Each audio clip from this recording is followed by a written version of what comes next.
बच्चों, आप शरीर के कुछ महत्वपूर्ण अंगों को जानते होंगे। कुछ महत्वपूर्ण अंगों का आप नाम बता देंगे, जैसा कि आंख, कान, नाक, जीभ और त्वचा। इसमें किसी वस्तु को देखने के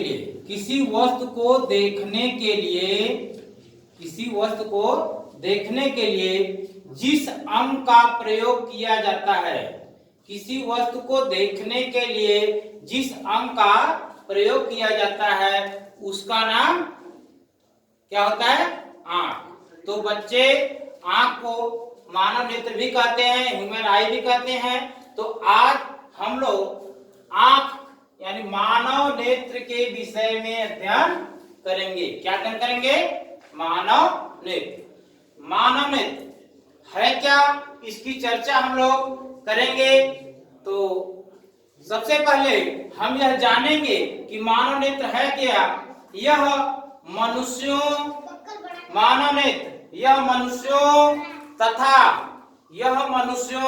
तथा जीव जंतुओं में मानव नेत्र मनुष्यों तथा जीव जंतुओं में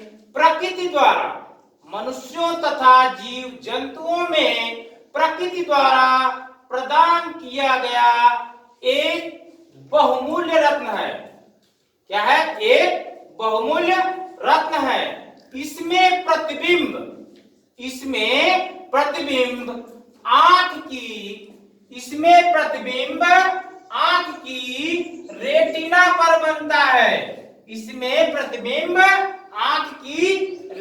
पर बनता है।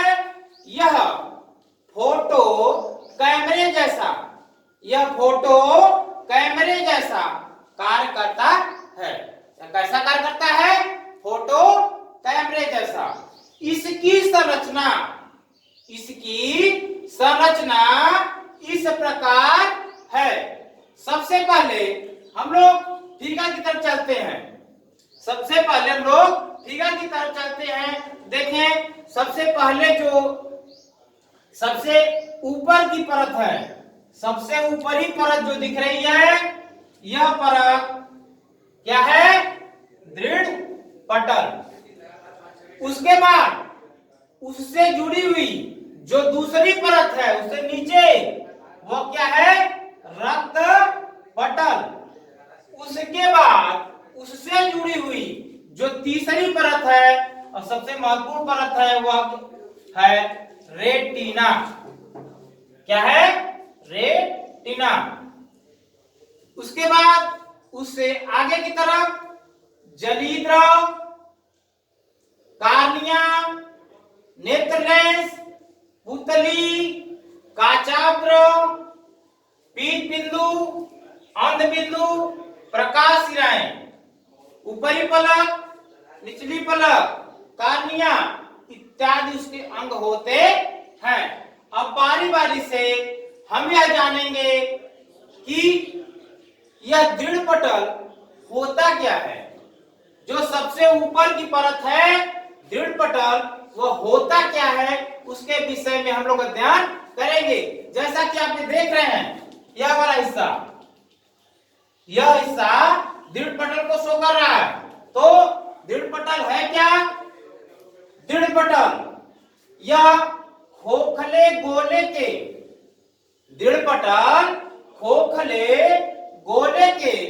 समान दृढ़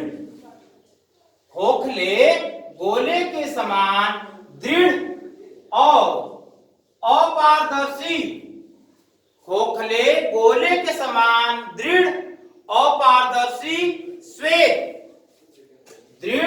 अपारदर्शी, श्वेत होता है। इसे क्या कहते हैं? दृढ़ पटल। यानी दृढ़ पटल क्या है? यह खोखले गोले के समान दृढ़, अपारदर्शी तथा श्वेत होता है। उसके बाद हम चलते हैं अगले टॉपिक पर, वह है रक्त पटल। यह देखिए, यह भाग रक्त पटल को शो कर रहा है। दृढ़ पटल के नीचे का भाग इसको हम लोग जानेंगे। रत्न दृढ़ पटल से, किसे? दृढ़ पटल से लगी हुई, दृढ़ पटल से लगी हुई काले रंग की झिल्ली, यानी जो सबसे ऊपरी परत थी दृढ़ पटल, उससे लगी हुई जो दूसरी परत है काले रंग की झिल्ली, दृढ़ पटल से लगी हुई काले रंग की जो झिल्ली होती है उसे रक्त पटल कहते हैं। यानी आप समझ गए होंगे कि रक्त पटल क्या है? दृढ़ पटल से लगी हुई, दृढ़ पटल से लगी हुई नीचे की तरफ जो काले रंग की झिल्ली होती है, दृढ़ पटल से लगी हुई नीचे की तरफ जो काले रंग की झिल्ली होती है उसे रक्त पटल कहते हैं। अब हम अगले भाग में चलते हैं। आगे अगले भाग, अगला भाग है कार्निया। ये कार्निया है कहां? पहले इसे हम जानेंगे। तो देखिए कार्निया दृढ़ पटल के सामने, दृढ़ पटल के सामने, ये दृढ़ पटल है, दृढ़ पटल के सामने उभरा तथा पारदर्शी, दृढ़ पटल के सामने उभरा, ये वाला हिस्सा दृढ़ पटल के सामने उभरा और पारदर्शी, दृढ़ पटल के सामने उभरा और पारदर्शी झिल्ली को क्या कहते हैं? कार्निया कहते हैं। कहने समझ गए होंगे कि दृढ़ पटल के सामने उभरा पारदर्शी झिल्ली को क्या कहते हैं? कार्निया कहते हैं। फिर अगले भाग की तरफ हम लोग चलते हैं। मानव नेत्र के अगला भाग वह है परितालिका। परितालिका देखिए परितालिका क्या है पहले इसे जाने आप। कार्निया के पीछे, कार्निया के पीछे, कार्निया के पीछे अपारदर्शी झिल्ली, कार्निया के पीछे, कार्निया के पीछे अपारदर्शी झिल्ली को परितालिका कहते हैं। परितालिका क्या किसे कहते हैं? कार्निया के पीछे काले रंग की झिल्ली को परितालिका कहते हैं। अब मानव नेत्र के खंड के अगली तरफ हम चलते हैं, वह है पुतली। अगला खंड है उसका पुतली। यह पुतली होता क्या है इसको हम लोग जानेंगे। परितालिका के बीच, जो परितालिका है उसके बीच एक छिद्र होता है। परितालिका के बीच जो छिद्र होता है, परितालिका के बीच जो छिद्र पाया जाता है उसे पुतली कहते हैं। परितालिका के बीच जो छिद्र पाया जाता है उसे पुतली कहते हैं। फिर अगले खंड की तरफ हम लोग चलते हैं, वह है नेत्र लेंस, जो कि महत्वपूर्ण है। तो मानव नेत्र में लेंस लगा होता है, मानव नेत्र में लेंस लगा होता है और यह जो लेंस लगा होता है यह उत्तल लेंस होता है। उत्तल लेंस आप जानते होंगे कि यह दोनों सिरे पर सुगड़ा हुआ बीच में उभरा होता है। तो मानव नेत्र में जो लेंस लगा होता है वह उत्तल लेंस होता है। चित्र में यहां शो कर रहा है, मानव नेत्र में जो लेंस होता है वह उत्तल लेंस होता है, जो कि बीच में उभरा हुआ और दांती दोनों साइड पर सिकुड़ा हुआ होता है। यह कीड़ों को, यह लेंस कीड़ों को सिकोड़ता है। जो कीड़े आती हैं इस पर वह कीड़ों को सिकोड़कर छोटा कर उसे रेटिना पर भेजने का कार्य करता है। इस प्रकार इस लेंस का, नेत्र लेंस का जो अपवर्तनांक होता है, इस लेंस का जो अपवर्तनांक होता है वह 1.44 होता है। इस लेंस का जो अपवर्तनांक होता है वह 1.44 होता है। फिर लेंस के मानव नेत्र के अगले खंड की तरफ हम लोग चलते हैं, जिसका नाम है रेटिना। रेटिना यह होता क्या है, पहले हम लोग इसका अध्ययन करेंगे। रेटिना तो रक्त पटल के नीचे, रक्त पटल के नीचे, पटल के नीचे की झिल्ली को रेटिना कहते हैं।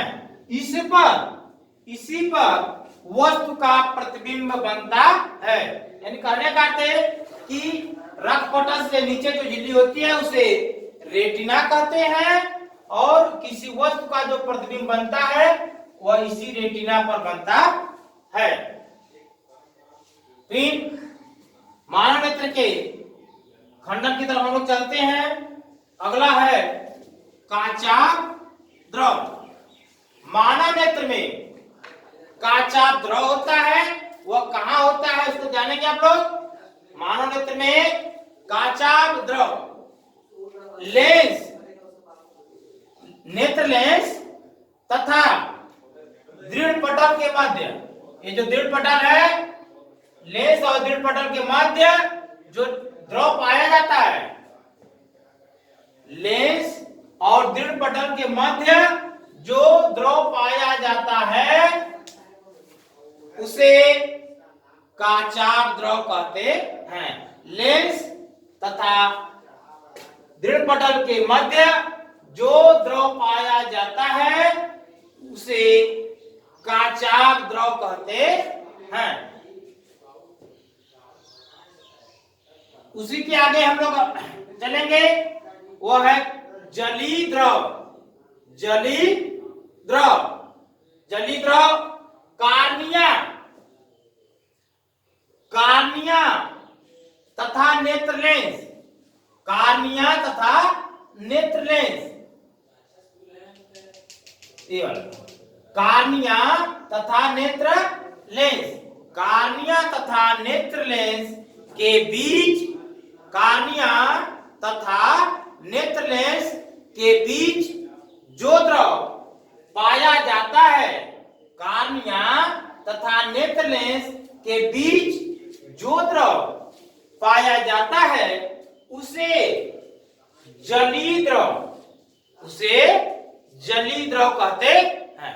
कार्निया तथा नेत्र लेंस के बीच जो द्रव पाया जाता है उसे जलीय द्रव कहते हैं।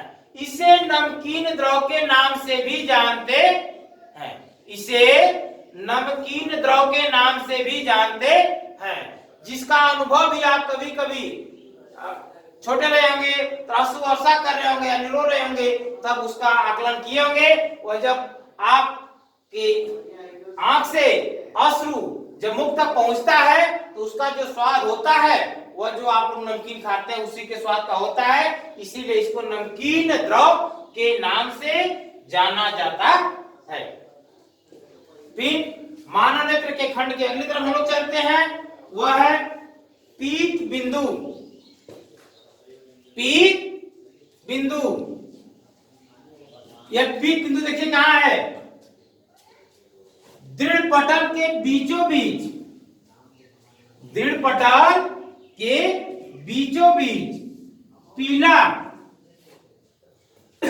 दृढ़ पटल के बीचों बीच पीला भाग, दृढ़ पटल के बीचों बीच पीला भाग क्या कहलाता है, पीत बिंदु। दृढ़ पटल के बीचों बीच जो पीला भाग होता है उसे पीत बिंदु कहते हैं।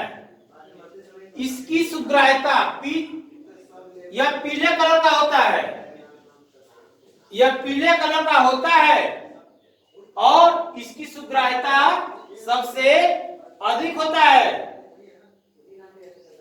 यह पीले कलर का होता है, पीत बिंदु, यह पीत बिंदु पीले कलर का होता है और इसकी पीले कलर होने के कारण, जबकि आप जानते हैं कलर विजन में कि पीला कलर की सुग्राह्यता अधिक है, तो ऐसी कंडीशन में पीत बिंदु या पीले कलर का होता है, जिसके कारण इसकी सुग्राह्यता अधिक होती है, जिससे कि प्रतिबिंब और अधिक स्पष्ट दिखाई देता है, जिससे कि प्रतिबिंब और अधिक स्पष्ट दिखाई देता है। फिर मानव नेत्र के खंड के अगली तरफ हम लोग चलते हैं, वह है अंध बिंदु। अंध बिंदु ये क्या है? रेटिना के जिस स्थान की, रेटिना के जिस स्थान को, रेटिना के जिस स्थान को छेद कर दृष्टि नाड़ियों में मस्तिष्क को जाती है।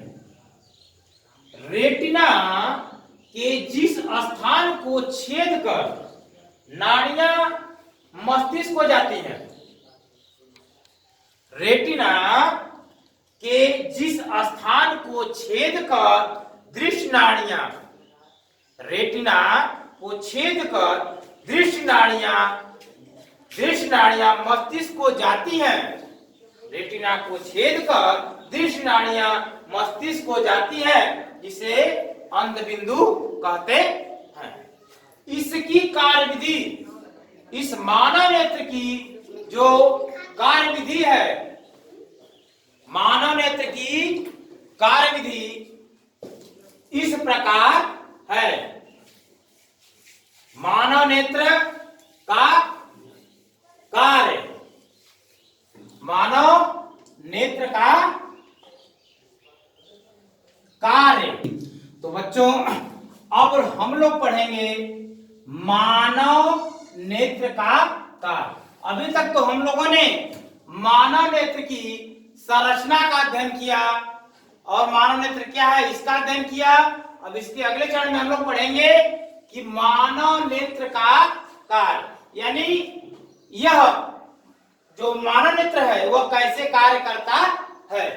तो सर्वप्रथम जैसा कि आप फिगर देख रहे होंगे, फिगर में नेत्र लेंस वही है, कार्निया वही है, काचाग्र वही है, रेटिना वही है। थोड़ा सा फिगर हम अभी बदले में है, लेकिन सब कुछ लगभग वही है, केवल इसके आगे हमने वस्तु को जोड़ दिया है। उस फिगर में हमने आगे वस्तु को जोड़ दिया है। अब देखिए यह मानव नेत्र किस प्रकार से कार्य करता है। यह मानव नेत्र किस प्रकार कार्य करता है।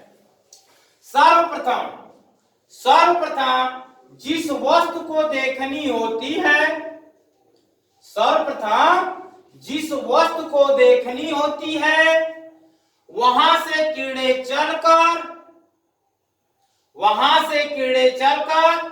आइरिस कार्निया से होती हुई, वहां से कीड़े चलकर आइरिस कार्निया से होती हुई, जली द्रव आइरिस कार्निया से होती हुई नेत्र लेंस पर पड़ती है। कहां पड़ती है? नेत्र लेंस पर। और नेत्र लेंस पर पड़ने के बाद यह कीड़े सिकुड़ कर रेटिना पर गिरती हैं। जैसा कि चित्र में दिखाया गया है, यहां से जो कीड़े आ रही हैं वह नेत्र लेंस पर पहले पड़ रही हैं और नेत्र लेंस पर पड़ने के बाद यह सिकुड़ रही हैं और सिकुड़ने के बाद वह जाकर के रेटिना पर गिर रही हैं। फिर वस्तु के दूसरे सिरे से भी कीड़े चल रही हैं और कीड़े चलने के बाद पुनः नेत्र लेंस पर गिरती हैं और यह नेत्र लेंस से होती हुई काचाग्र और काचाग्र से पुनः वह रेटिना पर गिरती हैं। और इस प्रकार यह रेटिना पर जब कीड़े पड़ती हैं तो उस वस्तु का जो प्रतिबिंब होता है वह उल्टा फोटो कैमरे जैसा बन जाता है। इसके जो कीड़े रेटिना पर गिरती हैं तो यह प्रतिबिंब यहाँ पर बनता है और यह प्रतिबिंब उल्टा बनता है और फोटो कैमरे जैसा बनता है। और इसके प्रतिबिंब के बनने की सूचना, इसके प्रतिबिंब के बनने की सूचना प्रकाश सिराओं के माध्यम से, इसके प्रतिबिंब के बनने की सूचना प्रकाश सिराओं के माध्यम से मस्तिष्क को मिलता है। इसके प्रतिबिंब के बनने की सूचना प्रकाश सिराओं के माध्यम से मस्तिष्क को मिलता है। मस्तिष्क जैसा आदेश करता है वैसे ही प्रतिबिंब दिखाई देता है। यदि यह मस्तिष्क यह कहता है कि यह फिगर ठीक नहीं है तो आपकी आंखें तुरंत बंद हो जाती हैं। यदि मस्तिष्क यह कहता है कि यह चित्र बहुत अच्छा है तो आंखें जो है और बड़ी हो जाती हैं, जिसको कहते हैं आंखें फाड़ फाड़ देखना। जैसे रास्ते में जा रहे हो, कहीं फूल का बहुत बड़ा बाग मिल जाए तो वहां पे आपकी जो आंखें होती हैं वह ऑटोमेटिक बड़े हो जाती हैं। पुनः एक बात समझे, मानव नेत्र का आकार सर्वप्रथम जिस वस्तु को देखनी होती है, सर्वप्रथम जिस वस्तु को देखनी होती है वहां से किरणें चलकर आलिस कार्निया जलीय द्रव से होती हुई नेत्र लेंस पर गिरती हैं। नेत्र लेंस से आगे बढ़ कांचाभ द्रव में से होती हुई वह रेटिना पर जाती हैं। कांचाभ द्रव से होती हुई रेटिना पर जाती हैं। इस रेटिना पर वस्तु का प्रतिबिंब बनता है जो कि फोटो कैमरे जैसा होता है, यह उल्टा बनता है। और इसके प्रतिबिंब के बनने की सूचना, इसके प्रतिबिंब के बनने की सूचना प्रकाश सिराओं के माध्यम से, इसके प्रतिबिंब के बनने की सूचना प्रकाश सिराओं के माध्यम से मस्तिष्क को मिलता है। मस्तिष्क जैसा आदेश करता है उसी के अनुरूप प्रतिबिंब दिखाई देता है। यदि मस्तिष्क यह कहता है कि यह प्रतिबिंब अच्छा नहीं है तो आंखें आपकी बंद हो जाती हैं। अगर मस्तिष्क कहता है कि यह तो प्रतिबिंब बहुत अच्छा है तो आंखें और बड़ी हो जाती हैं। जैसा कि आप कभी खेल में भी, प्रयोग में भी देखे होंगे, खेल का बहुत रोमांचक स्थान आता है तो आपकी आंखें और बड़ी हो जाती हैं। इस प्रकार हम लोगों ने आज मानव नेत्र और मानव नेत्र के कार्य का अवसंरचना सबका अध्ययन किया। आप इसको बैठ करके कंठस्थ याद करेंगे और बार बार यूट्यूब को देख करके क्लियर कर लेंगे। कुछ किताब का भी सहारा लेंगे और अगले चैनल में हम पुनः आएंगे। तब तक के लिए धन्यवाद।